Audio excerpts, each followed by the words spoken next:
King uses his skills as a speaker and comedian as a vehicle for social change on campus and as a tool for college suicide prevention. Please welcome speaker, writer, and stigma fighter, Frank King. Every year in the United States, 24,000 college students attempt suicide. 24,000. It's a big number. It's difficult to conceptualize. This stadium holds 24,000 people. Of the 24,000, 1,100 in their lives. That's 1,100 college students a year who die of suicide. That's 3 suicide deaths a day, every day. The good news is you can do something about that. You can make a difference. You can save a life, and you can do it by something as simple as starting a conversation. 2 reasons. 1, 8 out of 10 college students who are thinking about suicide are ambivalent.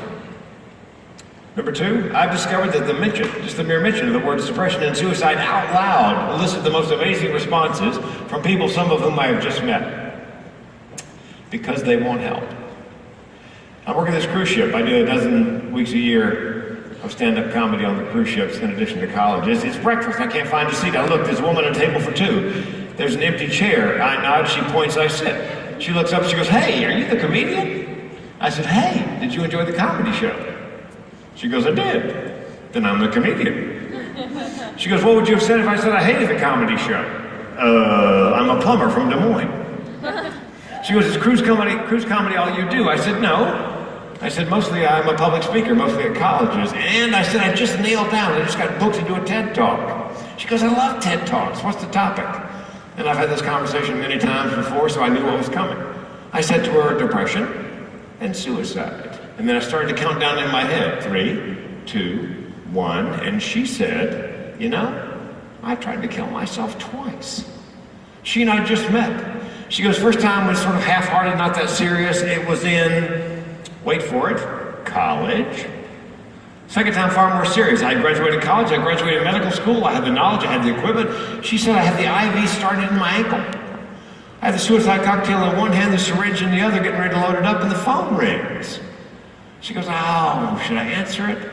She thought, yeah, maybe it's somebody who will worry, come over and interrupt. Suicide is a crime of opportunity. The reason Robin Williams waited for his significant other to be out of the house for 48 hours before he hanged himself. Picks up the phone, she goes, "It was my 13-year-old son." She goes, "I don't know if he had a premonition or heard something in my voice, but he said to me, 'Mom, don't do anything.'" So she said, I didn't give up on the idea of suicide, but I did not do it that day because I was worried that he would realize, he had spoken to me right before it happened, he would feel guilty, that there might have been something he could say or do to stop me from killing myself. I said, "So how old is he now?" She goes, "He's 21. I said, "Does he know that his phone call saved your life?" She goes, "No." "No?" She goes, "No. How do you start that conversation?" And that became the premise of my TED Talk. You guys know TED? Yeah. All right. The premise of a TED Talk is an idea worth spreading. And marketing guru Seth Godin said, if you're looking for an idea worth spreading, you need to do 2 things. 1, find your tribe. In my case, it's people who battle depression and for whom the thought of suicide or the option of suicide is always on the menu. Number 2, find a vacuum. And I believe the vacuum is hardly anybody's talking about it. As a matter of fact, as I was putting my TED Talk together, I went to the TED website to see how other people handle the topic of suicide. Type suicide in the search box. You guys know there are tens of thousands of talks on the big TED.com mothership website. 3 talks on suicide. 3. And then it hit me. Well, duh. If you're really good at suicide, chances are you're not going to be around to do a TED Talk. So it pretty much falls to me. I'm not a psychiatrist or a psychologist, but I did stay at Holiday Inn Express last night. Well, because the question always comes up. Comedian and speaker and comedy writer lecturing us on depression and suicide. I think a comedian is a good choice, and I'll tell you why. Because comedian's job, at its heart, is to speak truth to power on behalf of the powerless. And I believe that I speak truth to the power of mental illness on behalf of those often caught in its grip. I believe that where there is humor, there is hope. Where there is laughter, there is life, and nobody dies laughing. and depression and suicide run in my family. It's called generational depression and suicide. That's my grandmother. That's my mother on her lap. That's 1929. 30 years later, my grandmother took her life after she'd gotten all 3 kids through college and all 3 kids married off. And my mother found her. My grandmother's sister, my great aunt, committed suicide using that refrigerator. My mother and I found her. Yep, I was 4 years old. I screamed for days. I'll save you the gory details, but if you'd like to hear the story, go to franktedtalk.com. It's all there. And I myself battle depression and thoughts of suicide. That's the way the world sees me. That's how I present myself to the world. And did, by the way, until 2 years ago when I came out as a depressed person in that TED Talk. And this, with apologies to the Showtime series Dexter, is my dark passenger. This guy's been trying to kill me for as long as I can remember. That part of my personality is the reason that the idea of suicide is always on my menu, even for the simplest things. My car broke down not long ago. I had 3 thoughts, unbidden. 1, I could get it fixed. 2, I could buy a new one. Or 3, I could just kill myself. I know, but I bet you there's a handful of people in here right now who are thinking to themselves, what? I thought I was the only one. Yeah, because until people get together and share that story, a lot of times they think they're a freak, that nobody else thinks that way, that the idea of suicide is not always on the menu. But for me and people in my family, it's always on the menu. I came really close in 2010, April 2010, height of the recession. My business, my comedy writing and speaking business fell off 80%. My wife and I lost everything we worked for 20 plus years of marriage in a bankruptcy, and I had an itch on the roof of my mouth I could only scratch with a front sight on that nickel-plated .38. That's my gun. Somebody said to me after a show, how close did you come to pulling the trigger? Close enough to know what the barrel on that gun tastes like. The reason I'm still here? Because somebody stepped outside their comfort zone and started that conversation. And so, my story is not over. I've got 50 of these t-shirts. The lettering glows in the dark.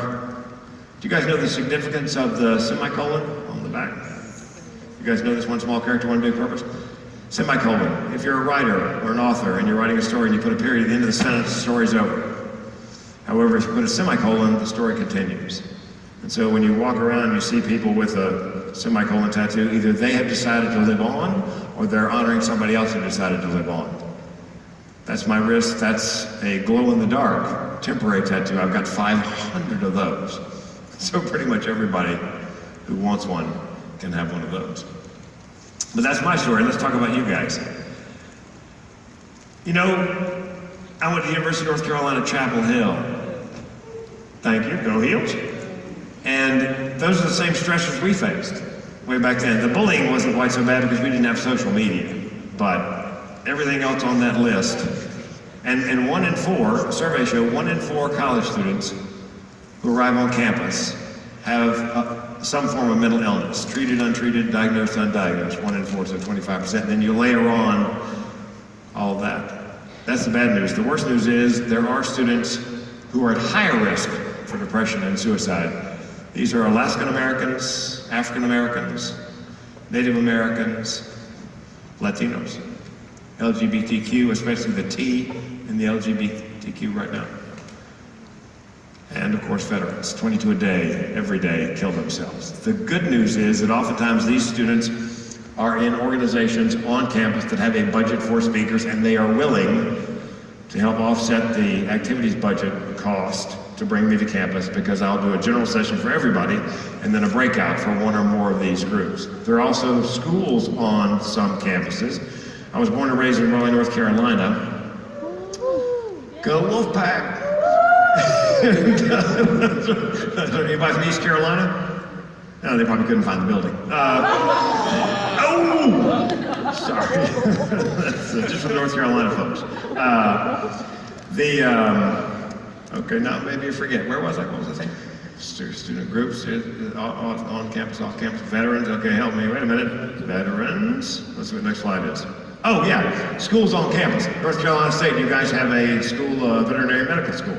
Okay, veterinarians and veterinary medical students, 1 in 6 seriously consider suicide. 1 in 6. So if you have a vet school on your campus, North Carolina State also has an ag school, agriculture. Farmers lead the nation. The #1 occupation for suicide is farmers. And back to UNC Chapel Hill, medical school, nursing school, dental school. That pretty much rounds out the top 5 majors / careers at risk, most at risk for depression and thoughts of suicide. So again, oftentimes a school on campus, the nursing school, the dental school, the ag school will pick up part of my fee, so the activities budget doesn't have to shoulder the whole thing, because I'll do a general session and then a breakout addressing specific needs and specific mental needs. If it's self-harm that's non-suicidal, like cutting, for example, we can do a breakout on cutting and non-suicidal self-harm. Somebody came up to me after a showcase and said, look, Frank, 8 out of 10 won't help, but there are those who don't. Nobody I knew, not even my wife knew, how depressed I was, that I was battling what's called major depressive disorder. Lasts at least 2 weeks, recurs.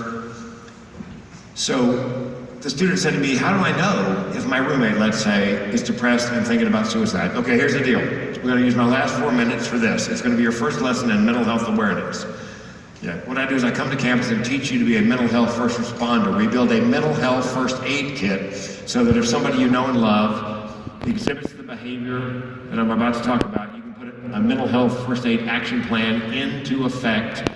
Because you're like an EMT, a mental EMT. You're not there to save the person long term. You're just there to keep them alive until the professionals can take over. So here we go. And by the way, as my professors at Carolina used to say, this is going to be on the exam. All right, depression. Signs of depression. Eats too much, can't eat. Sleeps too much, can't sleep. Uses drugs and alcohol to excess, not just to party and have fun, but to kill the pain. Symptoms. Difficulty turning assignments in on time. Grades are slipping. Has trouble getting to a morning class. Rallies in the afternoon. Here's what not to say to somebody who you believe is battling depression. Oh, pull yourself up by your bootstraps. Turn that frown upside down. Everybody gets depressed now and then. Here's what to say. I'm here for you and mean it. I know you're not crazy, lazy, or self-absorbed. I know that depression is an illness. However, with time and treatment, things will get better. I will take the time and mean it and help you get the treatment. And here's the most difficult one of all. Are you having thoughts of suicide? There is a school of thought, erroneous, that you should never mention the word suicide out loud to a depressed person. Get this, because it might give them the idea. Really? Suicide? What a great idea! Why didn't I think of that? No, it's just not, doesn't happen. No, you need to say the word suicide. Okay, so now, let's say you believe they're depressed. Symptoms of suicide. Talking constantly about death or dying, or writing about it, or it appears as a theme in their artwork. Giving away prized possessions for no apparent reason, because they want to make sure those possessions go to the people they want them to go to when they're gone. Here's a counterintuitive one. Depressed, all of a sudden inexplicably happy. Yeah, top of the world. There's a good possibility the reason they're inexplicably happy is because they've decided on a time, a place, and a method. And they know the pain is finite, and they're ready to check out. Oh, one last one. Accumulating the means to commit suicide, whether it's buying a gun and ammunition or stockpiling prescription medications. Now here's what you do not say to somebody who is suicidal. Oh, come on, you got so much to live for. You're being melodramatic. Nobody who talks about it ever does it. Here's what you say to a person who you believe is suicidal. Do you have a plan? If they have a plan, what is your plan? The more detailed the plan, the more dangerous the situation. If they're depressed and having thoughts of suicide and they have a plan and it is detailed, do not leave them alone. Your job at that point as a mental health first responder is to get them on the phone, talking or texting. Now you can text to a suicide hotline. And if they won't pick up the phone, you pick up the phone, and the volunteer on the other end of the line will undoubtedly walk you through getting them on the phone. starting that conversation, because we can save lives. We can be more, we can be the difference. We can do something to stop student suicide, and again, it could be as simple as starting a conversation. I'll see you guys at booth 418.